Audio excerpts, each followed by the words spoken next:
Anak, kailan ka uuwi? Magpapasko na.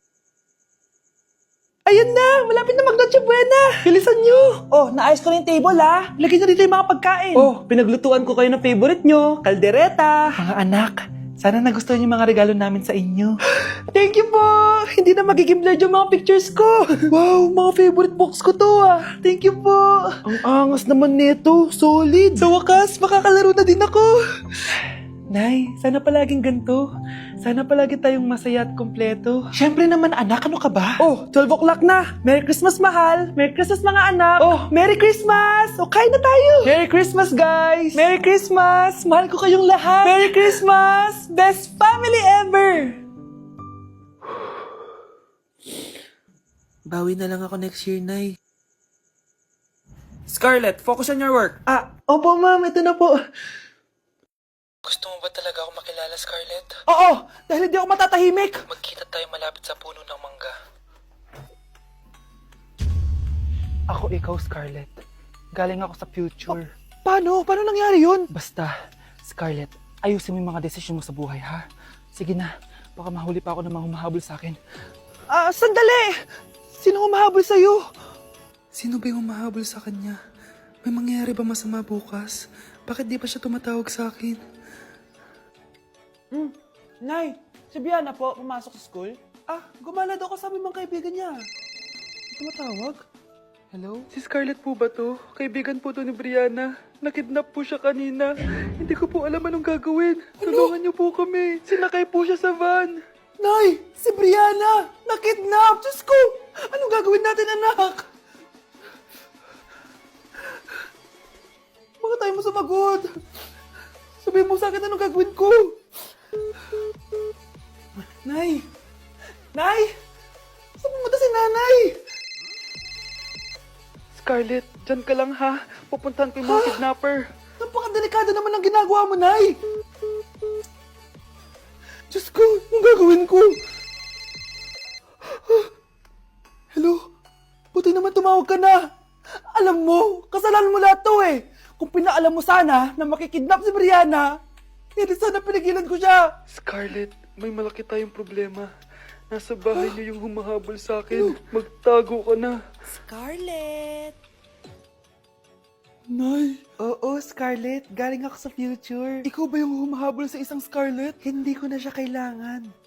Ikaw ang solusyon. Solusyon saan? Dahil sa paulit-ulit na pagbabalik niyo sa nakaraan, lalong lumalala ang sitwasyon namin. Hindi ko maintindihan. Kailangan mo na mamatay! Matagal na dapat kaming patayin ni Brianna. Pilit mong binabalikan na nakaraan. Kaya ikaw ang papatayin ko. Nay! Panaginip lang pala lahat yun.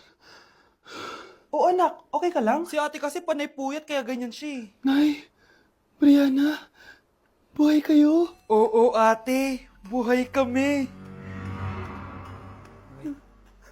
Anak, sumama ka na sa amin. Sumama ka sa akin.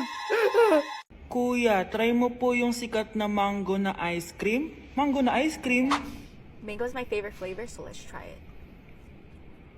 Wow, parang ang sarap niya. Tara, bili tayo. So, papunta na ako sa convenience store para hanapin yung famous na mango na yan. Sabi nila meron daw dito sa Vietnam. Kaya pumunta ako dito sa Circle K. Guys, meron dito oh. Hello, kompleto. Guys, excited na ako matry ito. Bilhin na natin. Grabe, napakamahal naman ng mga yan. Ayun guys, binili ko yung mango, yung lemon, tsaka yung peach.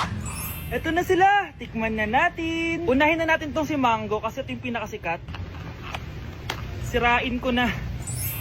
Wow! Mukha talaga siyang mangga in real life, guys. Tapos dito siya hahawakan. Okay, unang kagat.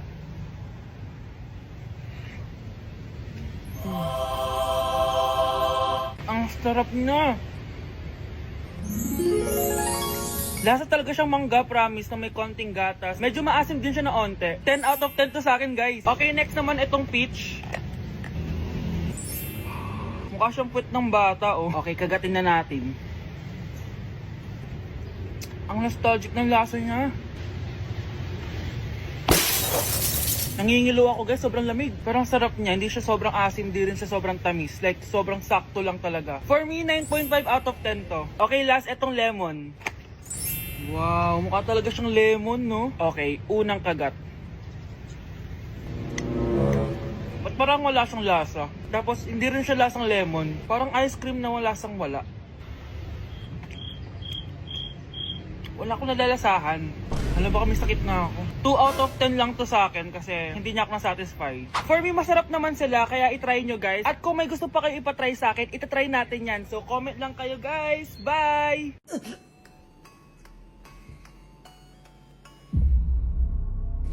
Isa ka na din katulad ko, anak. Anong ginawa mo sa akin, Nay? Kakaiba yung nararamdaman ko. Gusto mo malaman ang totoo, di ba? Isa akong diwata mula sa mundo ng Encantasia. Ha?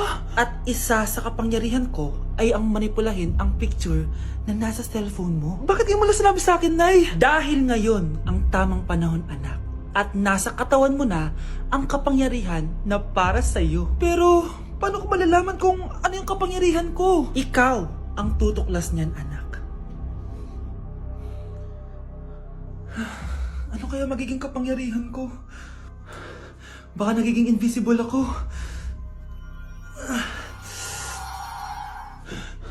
Hindi ako nawala. Baka kaya ko magpalutang ng gamit.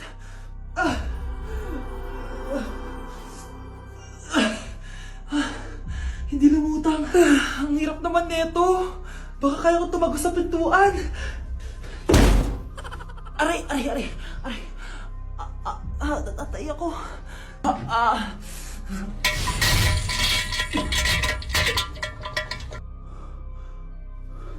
Ano yun?